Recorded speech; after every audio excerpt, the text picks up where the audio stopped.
Right, welcome to the Occasional Motorcycle series, and the ride that we're doing today is situated in the USA, North Carolina, and it's a ride heading north on a fairly minor road which runs parallel to the Blue Ridge Parkway and Highway 251, I think, but this particular one is State Highway 194. It's another 35 mile per hour limit, which is great for looking at, and it's got very little in the way of traffic on it again. It's a residential area, new builds around some of the things. Once again, it's a lovely hot mix surface. No commercial vehicles on it unless they're servicing a shop or something along the way. And this particular ride is about 20 miles, 32 kilometres for those that live in metric countries, like the fans I have in Canada and in Australia. So it's about 32 kilometres long. Look it up on a map. United States, North Carolina, 194 north.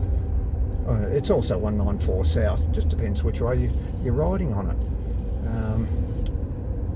Luckily today it's a lovely summer's day and it's not raining, despite literally, you almost missed out on this video, within last hour or so it was pouring rain. We were looking to put wet weather gear on, things like that, and had lunch at the Hillbilly Grill in West Jefferson. Came outside and guess what, the sun was out again. So we're back on the road and we're headed along, well, they do call it a State Highway 194 south, and you can go on north if you're going the other way. That's what they mean. And likewise, if you're on the I-80, you're going west to east or east to west. If you're on the 71 or something, you would be going north-south or south-north, because that's the way their numbering system works, so you can know whether you're going east-west or whether you're going north-south. It's helpful if you get on a turnpike and you know that you want to go south and you have to go around a cloverleaf or a roundabout, depending on which country you live in, to know whether you're going south or north, because quite often it's the same, well, it will be the same numbered highway, and if you're going east-west, it needs to be an even number like the I-80, and if you're going south or you're going north, it's an uneven number, one like 71 or 63, something along those lines. So just enjoy the countryside here, rural atmosphere, very little traffic. This is in real time, we're not cutting any of the cars out or things like that. The cattle there grazing away, enjoying themselves. Most of them are black, looking in very good condition. Looked to be one potentially a Jersey or something there. Couldn't take eyes off the road long enough. But once again, it's 35 mile per hour, so you're not no good bringing your sport bike out. Your MV Augusta or your Kawasaki Z, as they call them, Z400 RR, not that they're real popular in the States here. They've been priced out a little bit around the $10,000 mark, whereas the 400R is selling for, I think, about $5,450 or something like that. So there's quite a difference to get the second R. There's some R boxes on the right.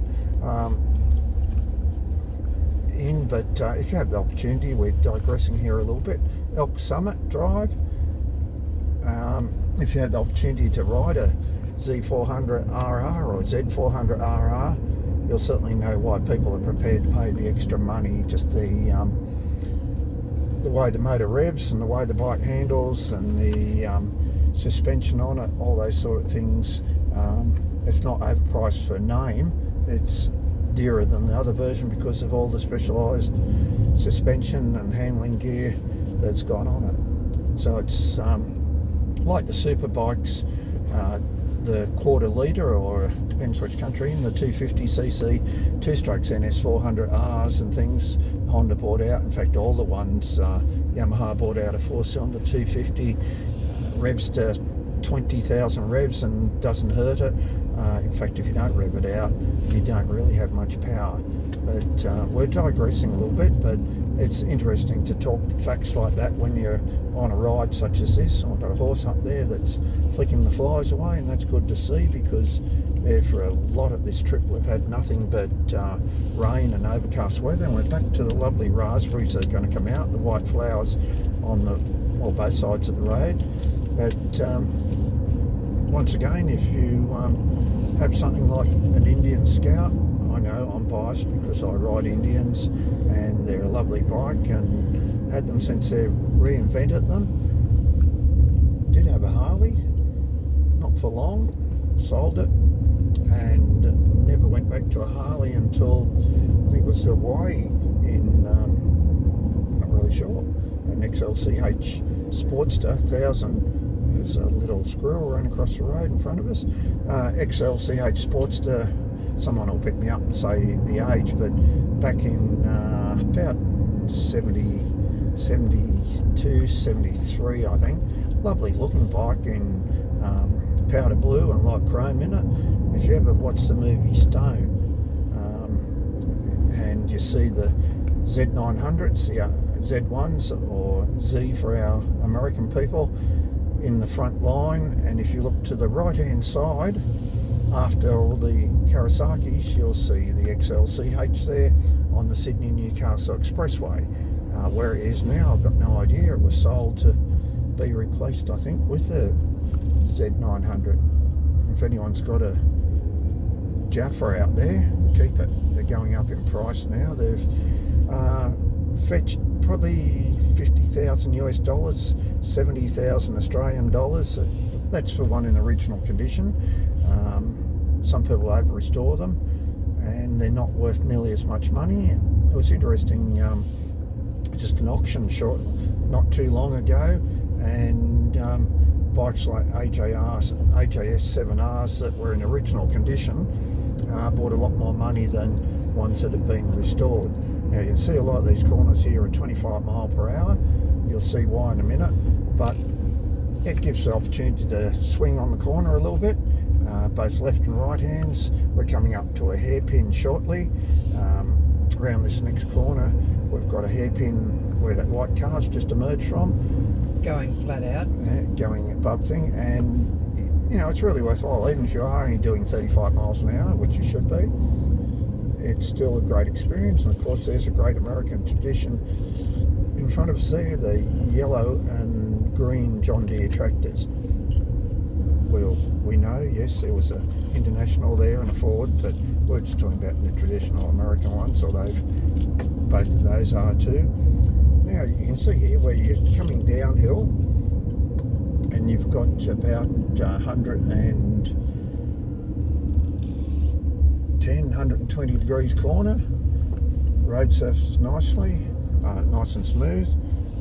So you go left hand and we've got a right hand. Lovely scene. See a lot of horses around here, something we haven't seen a lot of, and this is to refresh your memory in the Smokey Mountains of North Carolina, heading down towards Tennessee and obviously South Carolina too, but more in direction towards Bryson City and across to Tennessee and Kentucky, that sort of general area. Lovely barns, mansards down there that you probably don't see. Here we've got almost hairpin, about well over 90 degrees coming up here. So it does keep, and you've got to watch out. See, we've got water across the road here, and because of the overhang, the road's quite wet here, so you just have to exercise a little bit of caution. And as you can see, quite a few bends here to enjoy, so maybe if you've got MV Augusta Brutal or something like that, you can come out here and have some fun and be legal at the same time. But yeah, just watch for that wet road. Although if you've got good tyres on, wet roads won't matter. A little bit off camber here. Got other roads that lead off. I'm not really sure where they go to, but there's a post office over there. We're still on the South 194.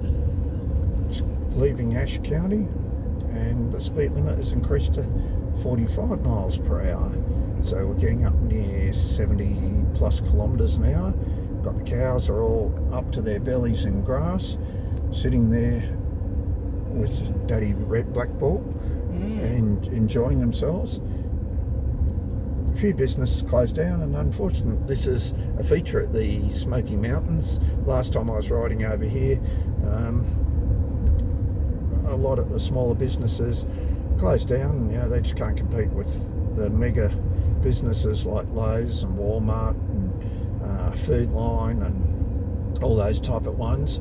And yet the people out here still need the services, but they just close down unless they've perhaps like Deals Gap, where they've got a lot of tourists around, things like that. They can survive. But you have to agree, this is lovely, right? We just passed a beautiful wooden 3-story camping hut there on the left.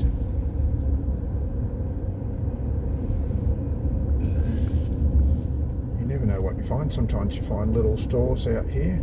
I don't think we're going to find one today, but it's not far. Like I said, this particular ride was only around about 16 miles, I think, 30, 40 kilometres thereabouts. But don't forget to leave comments about rides that you've done. You know, the top 10 rides, they don't have to be a ride like this, right up the Himalayas up to 6,085 feet. That's one of the top rides, highest road in the world, highest navigable road in the world. There's other ones that donkeys and burros go over. But no, we'll leave the burros out. They wouldn't be going over that height. Here we've got Old Glory again, getting ready for 2024 to make America great again.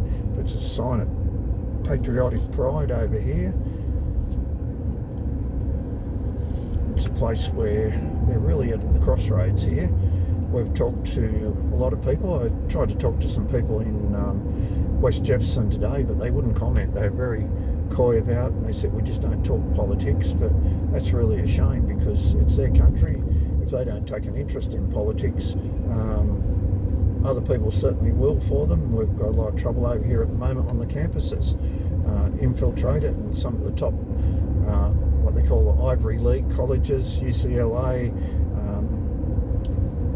Southern California, the campuses are actually being taken over by radicals who are directing, and most of them, I was watching a documentary last night, most of them are 10 to 18 years older than the students. They're doing very similar to what Hamas is doing in the Gaza Strip. They're sort of hiding behind them, sending out the young students as cannon fodder to protest what the massacre that happened in Israel. And this has proven the money, well actually the money's come down from the Rockefellers brothers. They've donated money, and George Soros, I mean, it's opened, it's not conspiracy theory.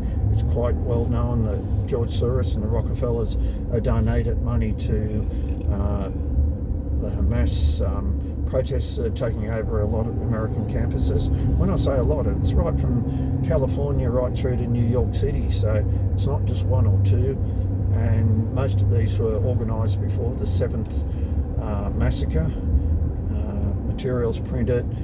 Just have a look yourself if you're watching TV. The tents are all the same, literature's all been printed up for them, all those sort of things. But there's still a groundswell that we've found, especially in the east, which is unusual, that they're sick and tired of what's happening in their politics. Only last night it was clearly opened how President Obama had sold out America as a Muslim.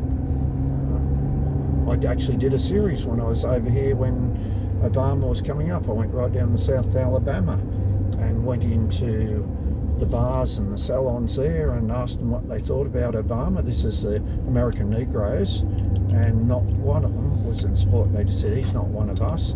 And it's certainly proved to be the case now, because the African Americans here are getting oppressed no end from outside influences.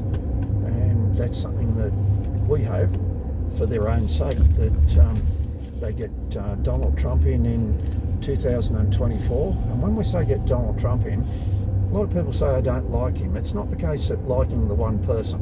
It's the policies behind the man, behind the party. And if they want to get America great again, and if you say it's an outsider in talking through his hat, no, you're not quite right. I've been over here for every election from 2012, 16, 20, or leading up to them, talking to the people, driving around out in the country areas, talking in the cities, talking to shopkeepers, talking literally to the men and women on the street about what they think and how they think the country's going. And this is probably the most crucial election that America's ever faced, is what they're saying. Places like Detroit and Chicago really started to grow again when President Trump was president. Industry started remanufacturing. Now a lot of that's gone. So I thought it was probably appropriate while we're out in the real heart of America, not the heartland, I know they call that different part, but out in the mountains here with the real American people, to let you know what the thoughts are of the American people. I can honestly say, and we've travelled quite some thousands of kilometres, be over 20,000 by the time I finished, and we've still got, we only looked this morning, we've got a 3,000 kilometre trip across America coming up in the next 8 days, crisscrossing from virtually the east coast to the west coast and going up into the northwest, up Wyoming, Montana, Idaho, up in those sort of areas. But we'll pass through Tennessee and we're not just really sure. We'll go wherever the action is and where we think we might find out what people are doing. So don't dismiss us as being conspiracy theorists people or things like that. We're actually out there driving, riding, talking, mixing with the local people, and they don't know who we are. We're not wearing any paraphernalia. We're not telling them our opinion. We want their opinion, and there has not been one single person that said they support Biden yet. And when I say Biden, I don't just mean him as a person. I mean the politics behind the Democrats. Okay, that was a good lecture in American politics, but nevertheless, it just came. Wasn't planned that way. I was just riding along here, thoroughly enjoying the lovely American countryside and the Smokey Mountains, thinking about what a great country it is, and that slogan, "Make America Great Again" in 2024, came up. But we've got a little bit more of the roadway here, so we might leave the politics for a while and let you look at the scenery.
do get some funny names over here. The little settlement we just went through is called Meat Camp, M-E-A-T Camp. Lovely big fire station. I don't know where they get their money from fire and rescue over here, but there was literally about 4 or 5 houses in town, and it's a 4-bay fire and rescue station, and usually that means 4 or 5 appliances around them. A typical American youth there. They've got their basketball. Oh, there's a little shopping centre there. Basketball out. Here's some lovely barns here, and we have some sheep. Now, we haven't really seen many sheep in the United States, so that was interesting to see them there. Lots of big barns, because winter time the stock has to be shedded. Someone's going to have lots of raspberry jam on roadside stalls this year, I reckon, because there's no end of raspberries. Apartments coming up, you find these little groups, a lot of houses abandoned, like I said, unfortunately. It'd be very hard to eke a living out in some of these mountains here unless you're involved in tourism. There's a typical American school bus just coming towards us.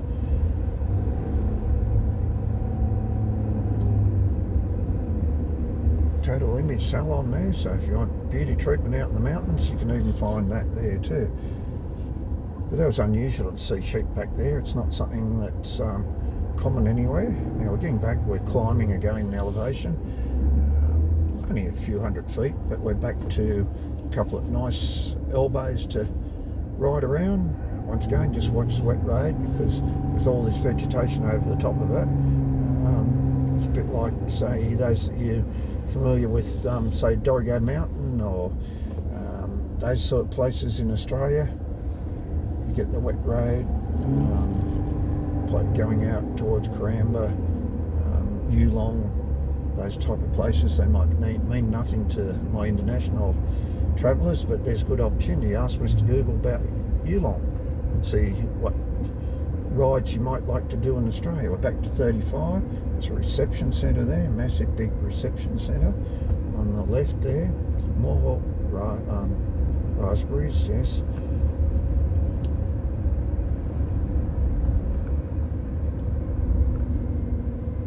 Lovely cleared area there. Not really sure, must be a private area. Back to 35 miles an hour. A bit more traffic now. Probably a little town down here, I'd say. We've got a nice horseshoe to go around the middle. Minute anyhow.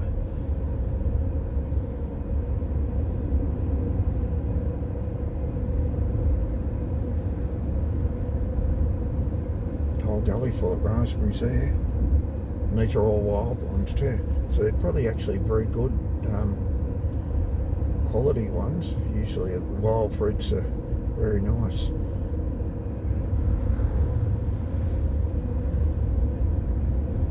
Great to see an old house, or a previously abandoned house there. They're doing it up. You can generally tell they're abandoned by the windows are all boarded up with ply. Right, particularly sharp corner apparently, 30 mile per hour. Good road surface though.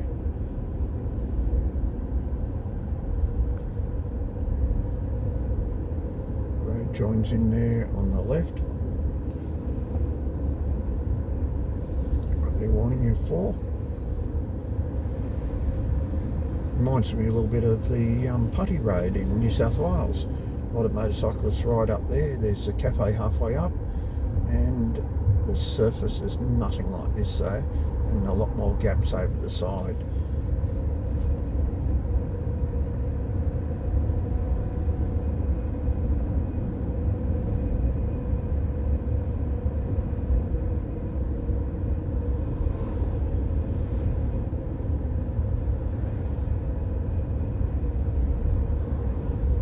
Must be a municipality depot there by the looks of it on our right hand side.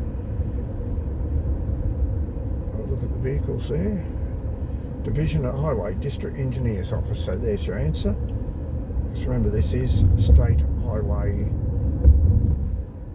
154 194. All the RVs there ready to go out for the summer season. The golden cockerel Russian gifts fit for a Tsar. Well, you never know what you find when you're in America. Shop full of Russian gifts there, but we won't be stopping. If we wanted Russian gifts, we'd go to Russia, but we're not going to Russia either. Despite the fact that one of the top 10 rides, Road at the Bones, is located over there. Given the political situation, we won't be riding in Russia. Christmas trees.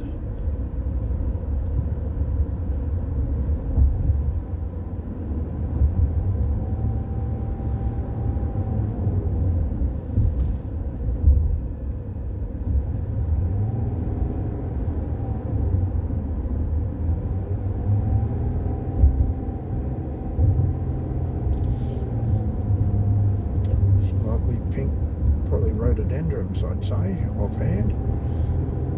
Through here.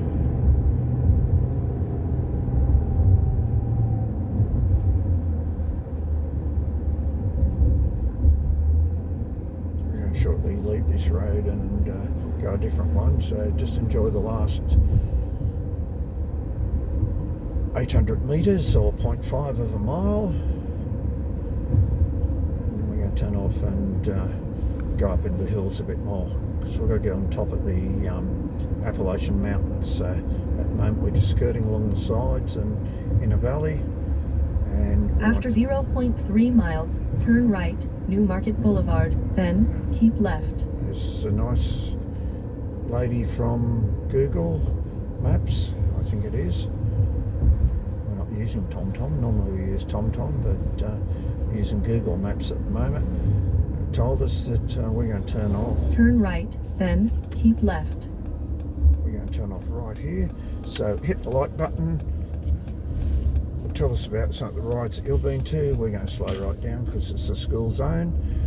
And give us a thumbs up and subscribe to the channel.